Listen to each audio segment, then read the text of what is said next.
They built an empire across the most impossible terrain on earth. No wheels. No horses. No iron. No written language. No money. No markets. They fed 12 million people through mountain ranges that defeated every other civilization. They built roads that modern engineers study in disbelief. Then 168 foreign soldiers arrived and it was over in an afternoon. What happened to the Inca Empire? The chronicler described the Inca world. These people have built a city at the top of the world. The stones fit together without mortar so precisely that a knife blade cannot pass between them. They have moved mountains to build their empire. They have moved rivers. They have moved the sky itself. The Inca built 40,000 kilometers of roads through the Andes. Suspension bridges over mountain gorges. Relay runners called chasquis who could carry a message 3,000 kilometers in 5 days. Fresh fish from the Pacific coast reached Cusco in the mountains within 24 hours. The chronicler examined the quipu. The Inca have no writing. They record everything in knots. The color of the string, the type of knot, the position on the cord, all of it carries meaning. Their accountants, their historians, their poets all work in string. We are still learning to read them. The Inca built terraces into the sides of mountains that modern agricultural engineers call masterpieces of design. Different elevations grew different crops. A system of canals and aqueducts fed water to every terrace. They could grow food at altitudes where no other civilization had managed to farm. The capital Cusco sat at 11,000 feet above sea level. Its temple of the sun was sheathed in 700 sheets of gold. The interior was filled with golden statues, golden fountains, a golden garden with golden plants and golden animals. When the Spanish first saw it, they stood in silence. Cusco is the navel of the world. Every road leads to it. Every river flows from it.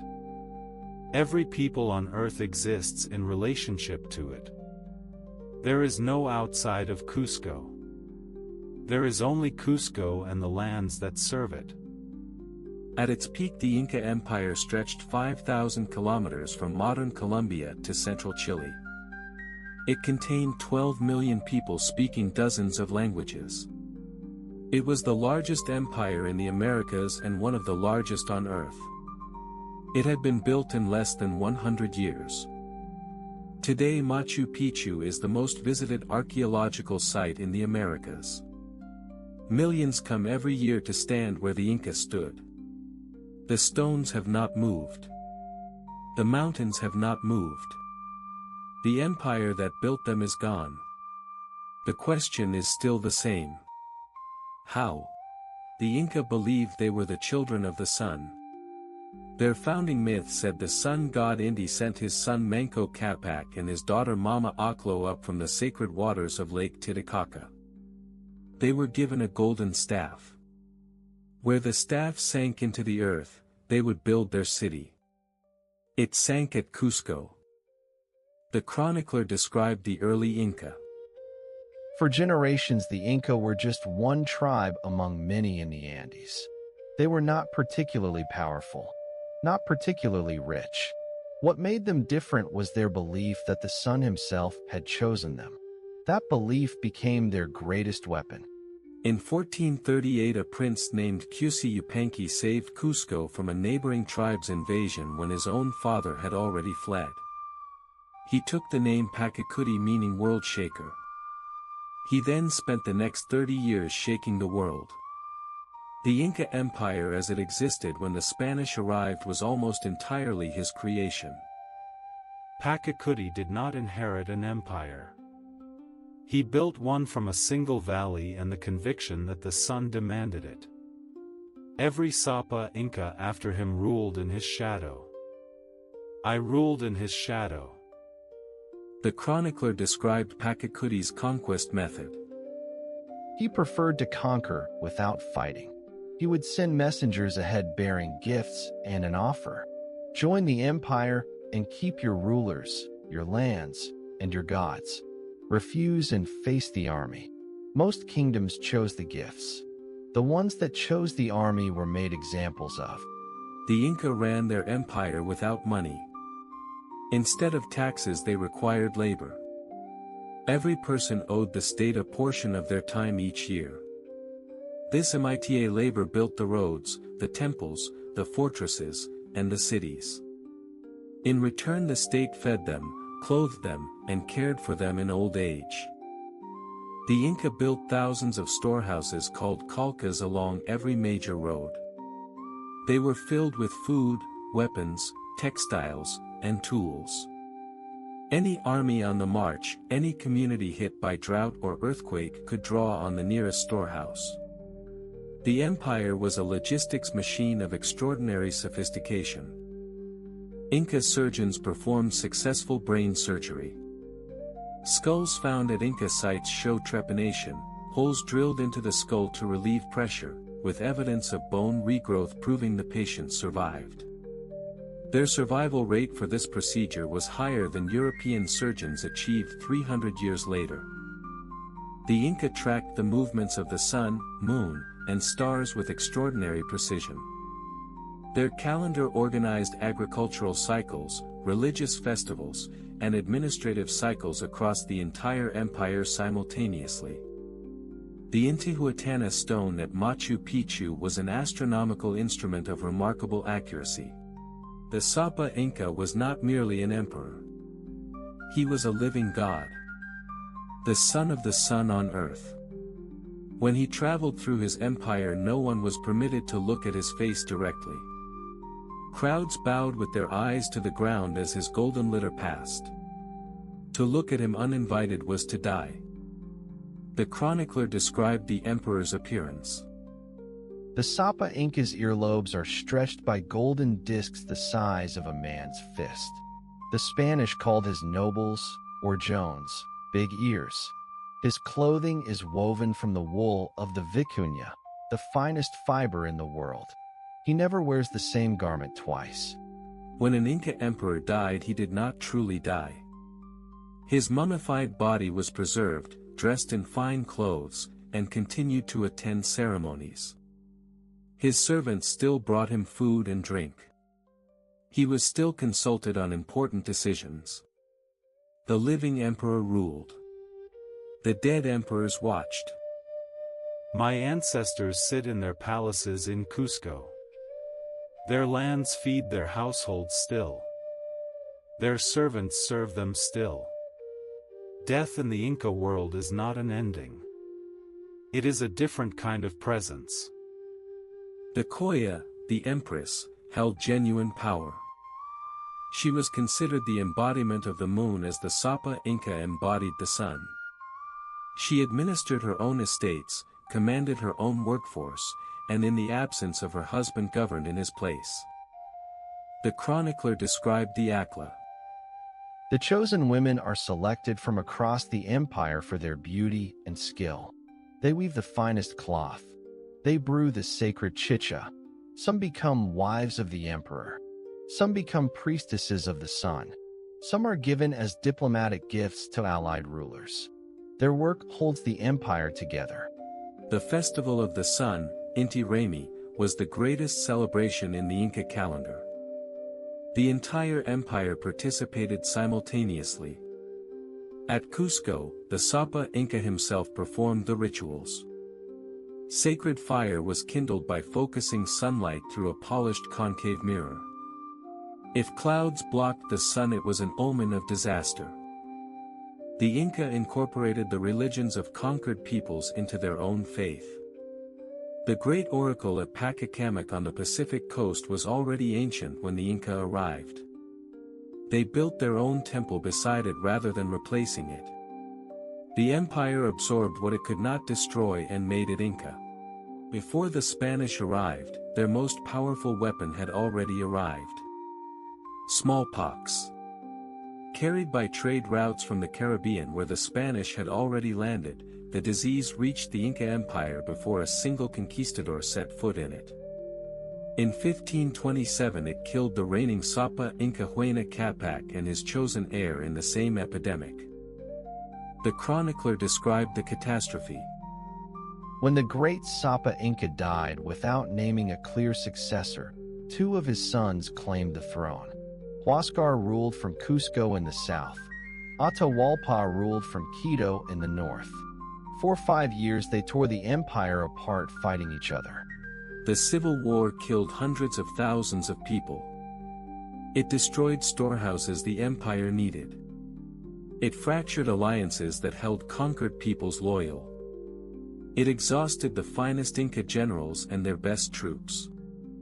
And it ended just weeks before Francisco Pizarro arrived with his 168 men. I had just defeated my brother. My armies had just won the greatest victory in a generation. I had just become the undisputed Sapa Inca. I did not know that strangers were already on the coast. I did not know what strangers could do. Francisco Pizarro had heard stories of a golden empire in the mountains. He had already tried twice to reach it and failed. His third attempt landed 168 men on the Peruvian coast. He had horses, steel armor, steel swords, and firearms.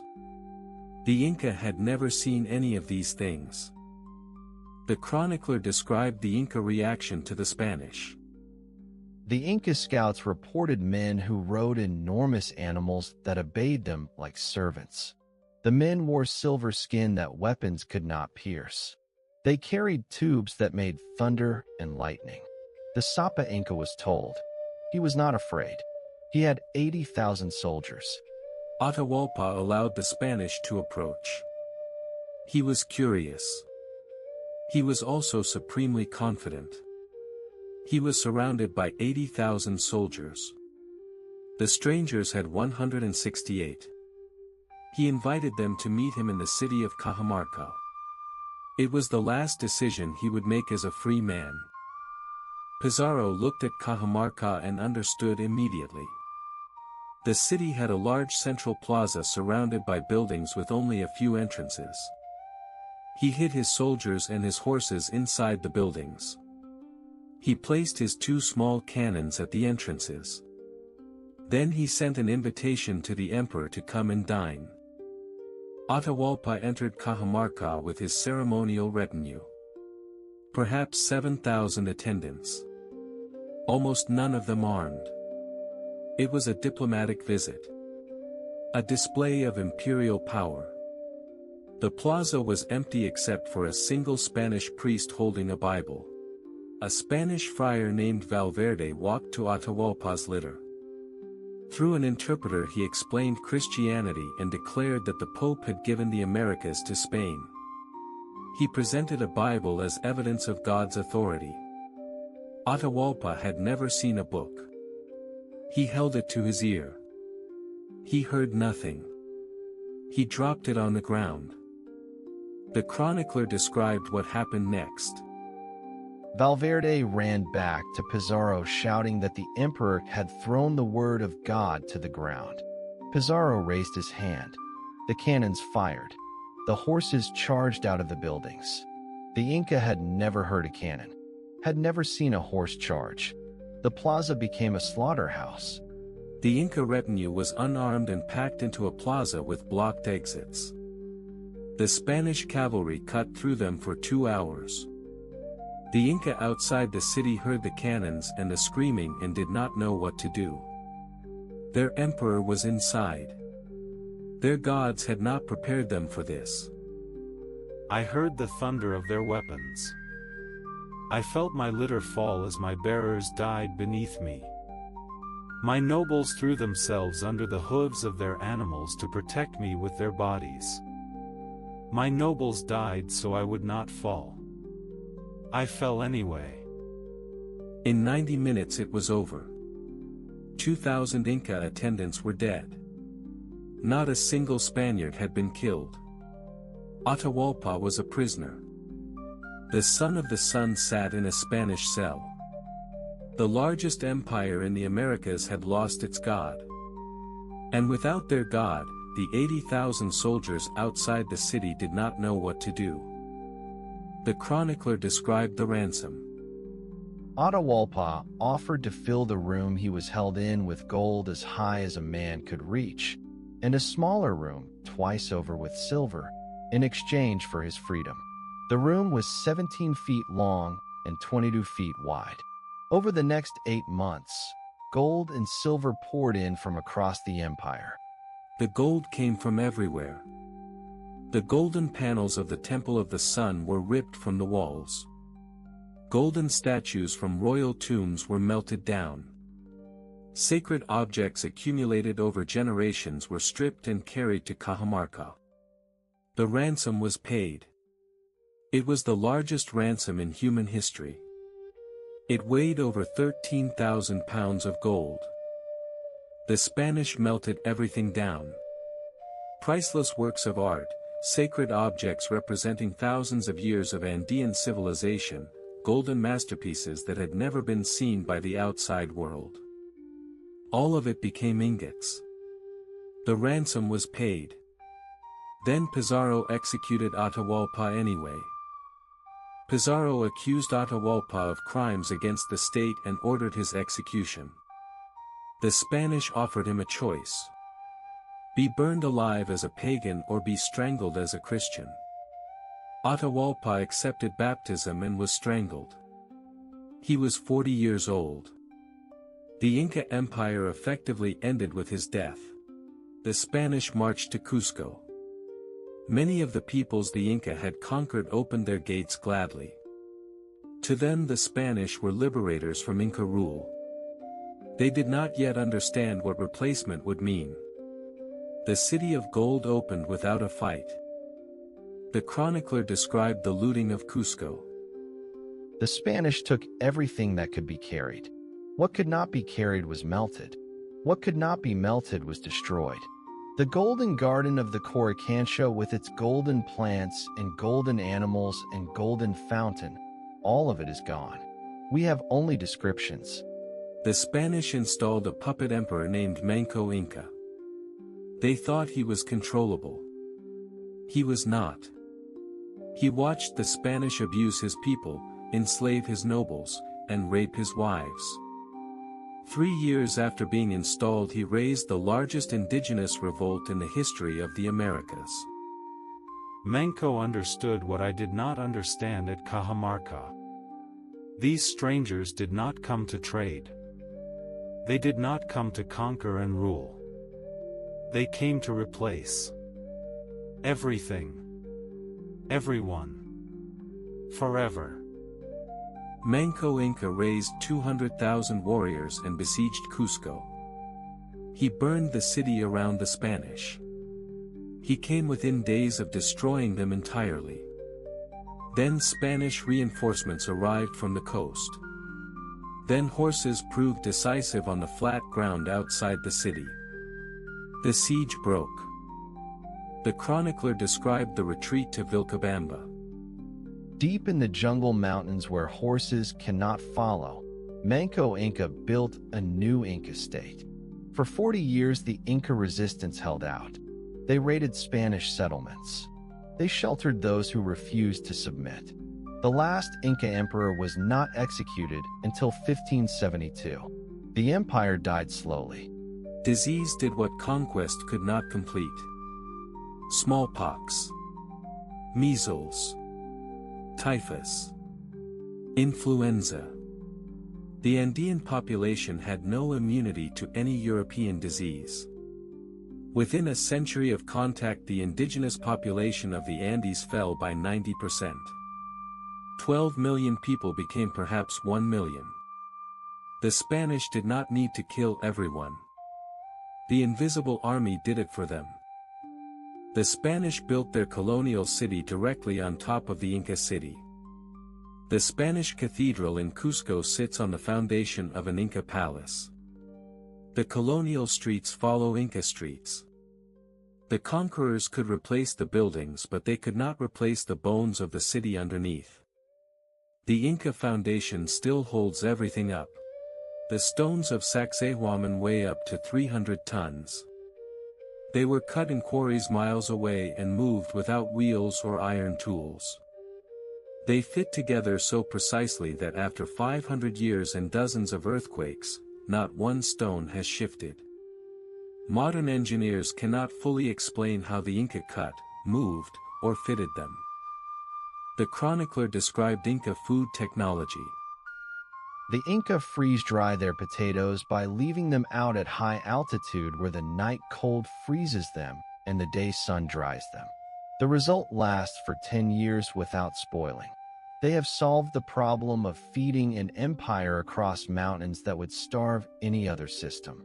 Inca suspension bridges were made from braided grass cables and could span over 60 meters.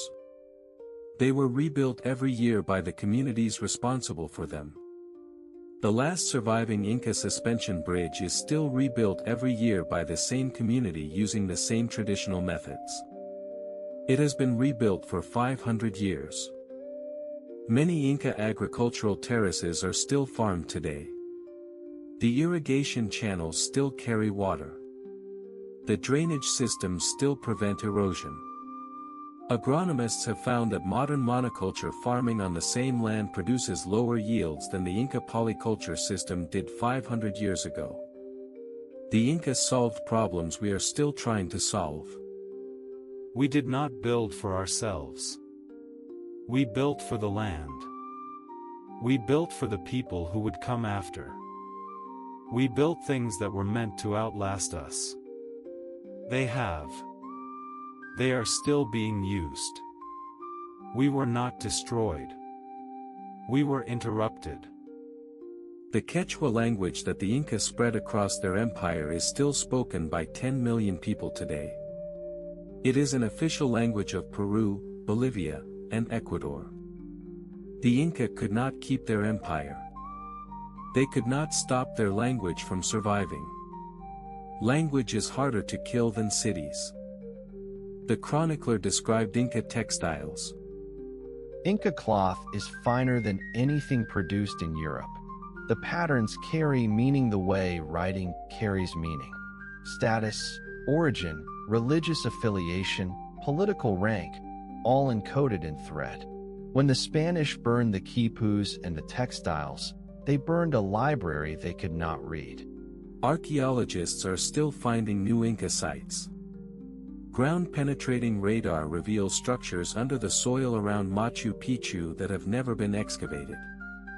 Satellite imagery has identified hundreds of potential sites across the Andes.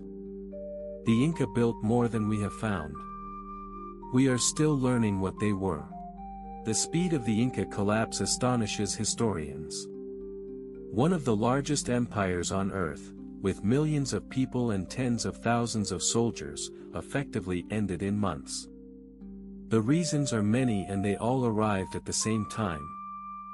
The chronicler named the first cause. Disease came before the Spanish. The Sapa Inca was already dead. The air was already dead. The Civil War was already burning.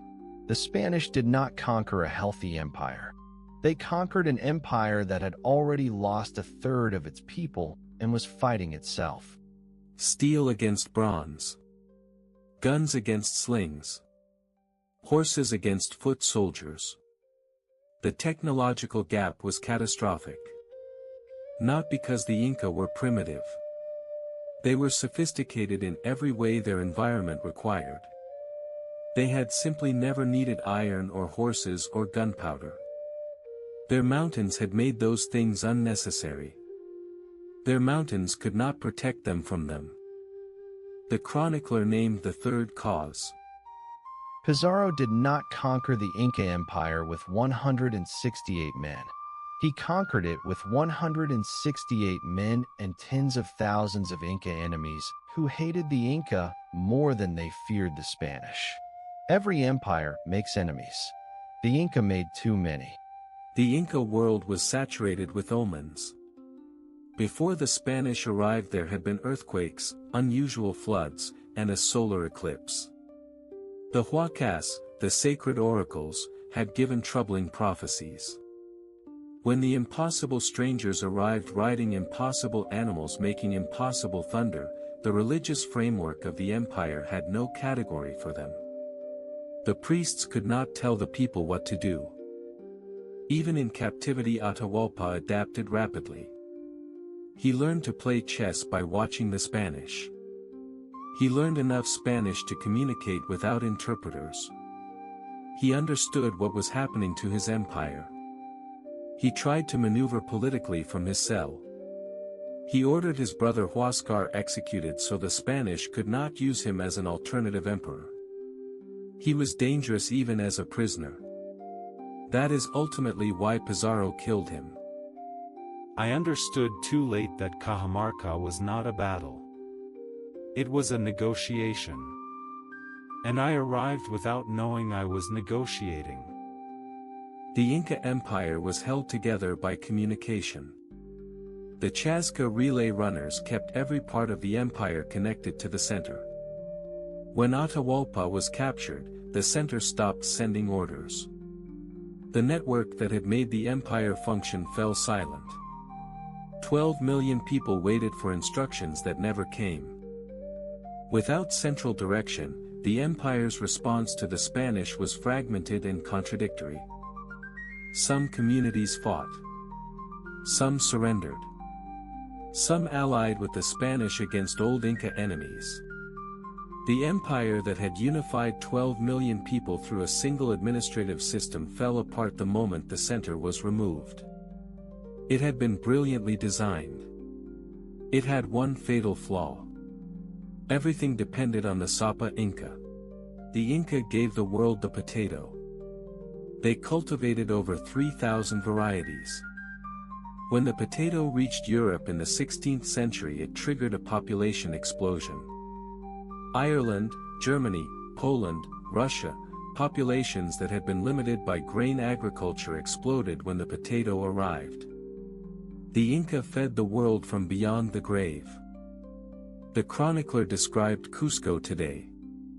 Walk through Cusco, and you walk through time. The bottom layer is Inca. The middle layer is Spanish colonial. The top layer is modern. The Inca layer is the most solid. The Spanish built on the Inca because they could not improve on it. Modern buildings shake in earthquakes. The Inca walls do not move. Peru, Bolivia, and Ecuador all claim the Inca as part of their national identity. Pachacuti appears on currency. Atahualpa is a national hero. The empire that was erased by colonization has become the founding myth of the nations that replaced it. The conquered became the symbol of the conqueror's successors. History is strange. Machu Picchu was never found by the Spanish. It was abandoned quietly, its location known only to the local Quechua communities who kept the secret for 4 centuries. When the American historian Hiram Bingham was led there in 1911 by a local boy, he found it exactly as the Inca had left it. The Spanish could not erase what they could not find. They took Cusco. They took the gold. They took the language from the schools and the faith from the temples. They did not take everything. Some things we hid in the mountains. Some things we hid in our children. Some things we hid in our seeds. The chronicler described the living legacy. Every year in Cusco, the Festival of the Sun is performed. The same songs, the same dances, the same offerings to Indy. The Spanish banned it for centuries. It survived underground. When the ban was lifted, it came back exactly as it had been. You cannot kill a ceremony that lives in the body.